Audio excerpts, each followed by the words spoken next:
Assalamualaikum. Assalamualaikum warahmatullahi wabarakatuh. Perkenalkan, nama saya Farhan Hafizur Rahman. Saya dari Fakultas Tarbiyah dan Keguruan UIN Sultan Maulana Hasanuddin Banten. I got so much motherfucking design on right now. Break it down, bring it back, make it clap. I got three old thoughts, new guap, where that damn bitches on my line, and you know. Assalamualaikum warahmatullahi wabarakatuh. Perkenalkan, nama saya Farhan Hafizur Rahman. Saya dari jurusan Manajemen Pendidikan Islam, Fakultas Tarbiyah dan Keguruan UIN Sultan Maulana Hasanuddin Banten. Kali ini di sini saya akan membahas tentang sebuah materi yang berjudul Konsep Dasar Perencanaan Pendidikan. Bagi teman-teman yang belum mengetahui apa itu konsep dasar perencanaan pendidikan, mari kita lihat video ini. Memasuki materi yang pertama, alangkah baiknya kita mengetahui terlebih dahulu apa itu pengertian daripada perencanaan pendidikan itu sendiri. Nah, perencanaan pendidikan merupakan suatu proses mempersiapkan seperangkat keputusan untuk kegiatan-kegiatan di masa depan, yang mana kegiatan tersebut diarahkan untuk mencapai suatu tujuan.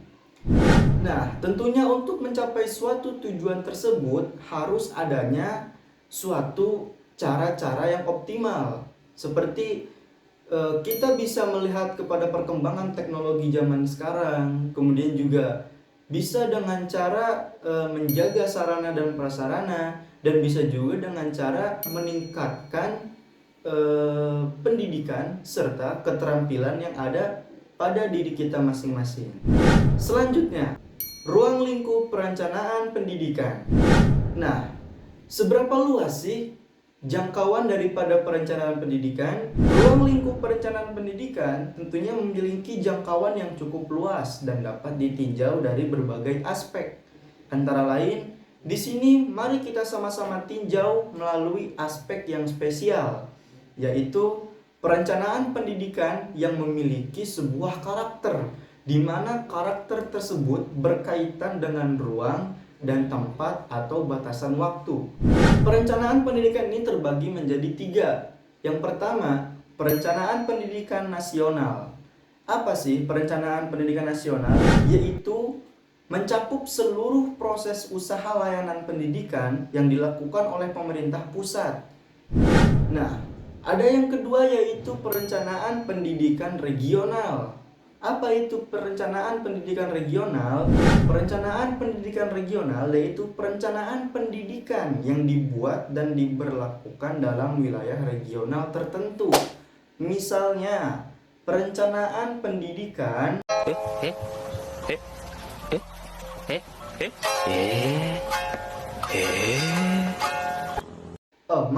perencanaan pengembangan layanan pendidikan tingkat provinsi dan kabupaten ataupun kota, yang mana menyangkut seluruh jenis layanan pendidikan di semua jenjang untuk daerah suatu atau provinsi tertentu.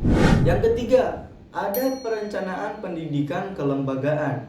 Apa sih perencanaan pendidikan kelembagaan itu? Perencanaan pendidikan kelembagaan yaitu perencanaan pendidikan yang mencakup satu intuisi atau lembaga pendidikan tertentu. Misalnya, perencanaan pengembangan layanan pendidikan sekolah menengah atas.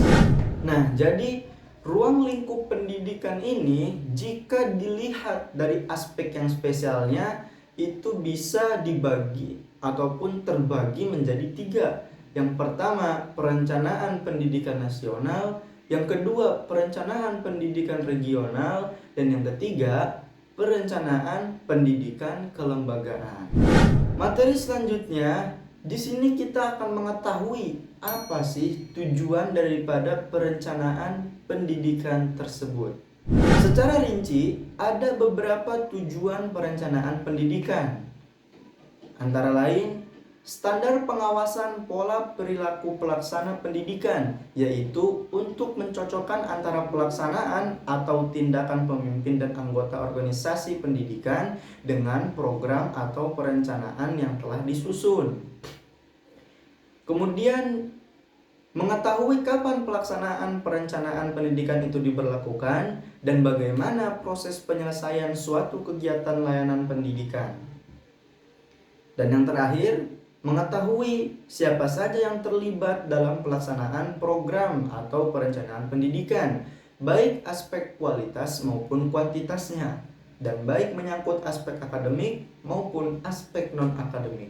Setelah kita mengetahui apa saja tujuan daripada perencanaan pendidikan, kali ini kita juga akan mengetahui apa sih fungsi-fungsi daripada perencanaan pendidikan itu tersebut. Yang pertama, sebagai pedoman bagi pelaksanaan kegiatan pembangunan pendidikan. Yang kedua, sebagai alat pengendalian pelaksanaan pembangunan pendidikan. Dan yang ketiga, sebagai alat untuk menjamin mutu pembangunan pendidikan. Nah, teman-teman, setelah kita mengetahui apa saja pengertian perencanaan pendidikan, kemudian ruang lingkup perencanaan pendidikan, dan tadi tujuan serta fungsi perencanaan pendidikan, kali ini kita akan membahas sedikit mengenai prinsip-prinsip perencanaan pendidikan. Jadi, di sini ada beberapa prinsip-prinsip perencanaan pendidikan. Yang pertama, ada prinsip interdisipliner. Apa sih prinsip interdisipliner tersebut? Prinsip interdisipliner yaitu menyangkut berbagai bidang keilmuan atau beragam kehidupan. Hal ini penting karena hakikat layanan pendidikan kepada peserta didik harus menyangkut berbagai jenis pengetahuan. Yang kedua, ada juga prinsip fleksibel. Apa sih prinsip fleksibel itu?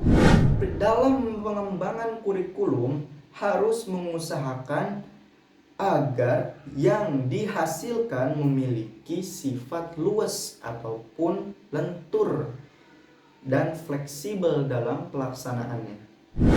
Ada juga prinsip efektivitas atau efisien, yaitu mengusahakan agar kegiatan pengembangan kurikulum ini mencapai suatu tujuan tanpa kegiatan yang mubazir.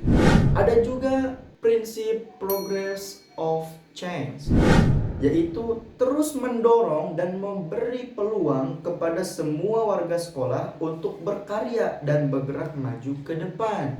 Ada juga prinsip objektif. Apa sih prinsip objektif? Prinsip objektif merupakan penilaian yang didasarkan pada standar yang disepakati antara dosen dan mahasiswa. Ada juga prinsip kooperatif. Apa sih prinsip kooperatif?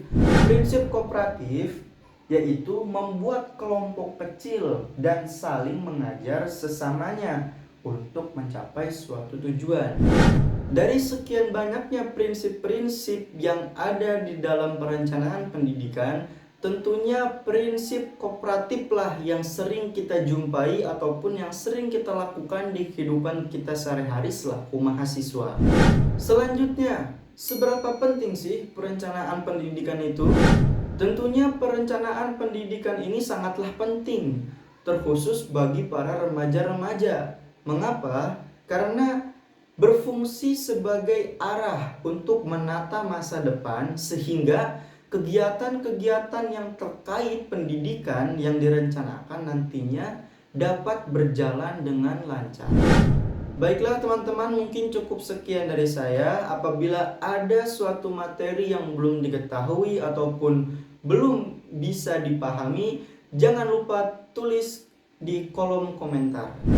Dan terakhir saya ucapkan, apabila video ini bermanfaat, maka jangan lupa untuk mengklik tombol like dan share.